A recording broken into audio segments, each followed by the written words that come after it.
ಶ್ರೀ ಪರಮಾತ್ಮನೇ ನಮಃ. ಶ್ರೀಮದ್ಭಗವದ್ಗೀತಾ ಅಥ ಷಷ್ಠೋऽಧ್ಯಾಯಃ. ಧ್ಯಾನಯೋಗಃ. ನಾತ್ಯಶ್ನತಸ್ತು ಯೋಗೋಸ್ತಿ ನ ಚೈಕಾಂತಮನಶ್ನತಃ ನ ಚಾತಿ ಸ್ವಪ್ನಶೀಲಸ್ಯ ಜಾಗ್ರತೋ ನೈವ ಚಾರ್ಜುನ. ಅರ್ಜುನನೇ, ಅತಿಯಾಗಿ ತಿನ್ನುವವನಿಗೆ ಮತ್ತು ಅತಿ ಸ್ವಲ್ಪ ತಿನ್ನುವವನಿಗೆ ಧ್ಯಾನ ಸಾಧ್ಯವಾಗುವುದಿಲ್ಲ. ಅತಿಯಾಗಿ ನಿದ್ರಿಸುವವನಿಗೂ ಮತ್ತು ಅತಿಯಾಗಿ ಎಚ್ಚರ ಇರುವವನಿಗೂ ಅದು ಸಾಧ್ಯವಿಲ್ಲ ಎನ್ನುತ್ತಿದ್ದಾನೆ ಭಗವಂತ. ಆಹಾರ ಹಾಗೂ ನಿದ್ರೆ ಪ್ರತಿಯೊಬ್ಬನಿಗೂ ಅವಶ್ಯಕ. ಆಹಾರ ಹೆಚ್ಚು ತಿಂದಾಗ ದೇಹದಲ್ಲಿ ತಾಮಸಗುಣ ಹೆಚ್ಚಾಗುವುದರಿಂದ ನಿದ್ರೆಯ ಮಂಪರು ಆವರಿಸಿ ದೇಹದಲ್ಲಿ ಚುರುಕುತನ ಕಡಿಮೆಯಾಗಿ ಯಾವುದೇ ಕೆಲಸ ಮಾಡುವುದಕ್ಕೂ ಮನಸ್ಸು ಬಾರದು.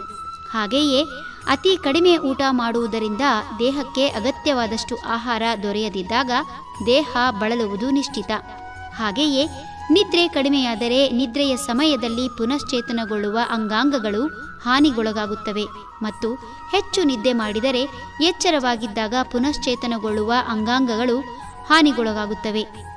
ದೈಹಿಕವಾಗಿ ಹಾಗೂ ಮಾನಸಿಕವಾಗಿ ಬಳಲುವುದರಿಂದ ಧ್ಯಾನ ಮಗ್ನರಾಗಲು ಮನಸ್ಸು, ದೇಹ ಹಾಗೂ ಆತ್ಮ ಈ ಮೂರೂ ಆರೋಗ್ಯಕರವಾಗಿರಬೇಕಾದ ಕಾರಣ ಭಗವಂತ ಊಟ ಹಾಗೂ ನಿದ್ರೆ ಅತಿ ಹೆಚ್ಚು ಹಾಗೂ ಅತಿ ಕಡಿಮೆ ಮಾಡುವವನಿಗೆ ಧ್ಯಾನ ಮಗ್ನರಾಗಲು ಅಸಾಧ್ಯ ಎನ್ನುತ್ತಿದ್ದಾನೆ. ಯುಕ್ತಾಹಾರ ವಿಹಾರಸ್ಯ ಯುಕ್ತಚೇಷ್ಟಸ್ಯ ಕರ್ಮಸು ಯುಕ್ತ ಸ್ವಪ್ನಾವಬೋಧಸ್ಯ ಯೋಗೋ ಭವತಿ ದುಃಖಃ. ಯುಕ್ತವಾದ ಆಹಾರ ವಿಹಾರಗಳಲ್ಲಿರುವವನಿಗೆ, ನಿಯತವಾದ ಕರ್ಮಗಳನ್ನು ಮಾಡುವವನಿಗೆ, ನಿಯತವಾದ ನಿದ್ದೆ ಮತ್ತು ಎಚ್ಚರದಿಂದಿರುವವನಿಗೆ ಧ್ಯಾನವು ದುಃಖನಾಶಕವಾದುದು.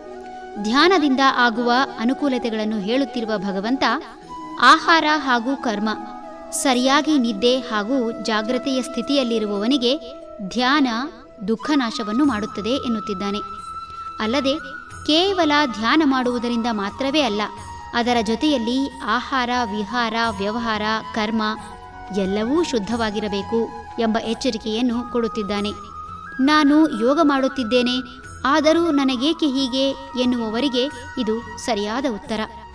ಮನುಷ್ಯನಿಗೆ ಸಕಲವೂ ಇದ್ದರೂ ದುಃಖಗಳು ಬೆಂಬಿಡದ ಭೂತದಂತೆ ಕಾಡುತ್ತದೆ.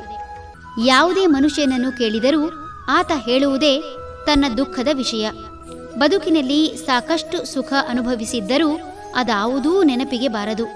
ಎಂದೋ ನಡೆದ ಕಹಿ ಘಟನೆಗಳನ್ನು ಮೆಲುಕು ಹಾಕುತ್ತಾ ಅದೇ ಗುಂಗಿನಲ್ಲಿ ಕಳೆಯುವುದು ಮನುಷ್ಯನ ಸ್ವಭಾವವಾಗಿದೆ. ಈ ರೀತಿಯಲ್ಲಿ ಹಿಂದಿನ ಕಹಿ ಘಟನೆಗಳು ಆಗಾಗ ಮನಸ್ಸಿನಲ್ಲಿ ಪುಟಿದೇಳಲು, ಆ ಸಮಯದಲ್ಲಿ ಅನುಭವಿಸಿದ ಸಂಕಟ ಹಾಗೂ ಅದನ್ನು ಮರೆಯದೇ ಮನಸ್ಸಿನಲ್ಲಿ ಹಿಡಿದಿಟ್ಟುಕೊಂಡಿರುವುದು.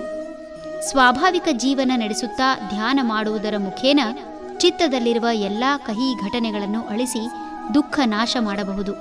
ಹರಿ ಓಂ.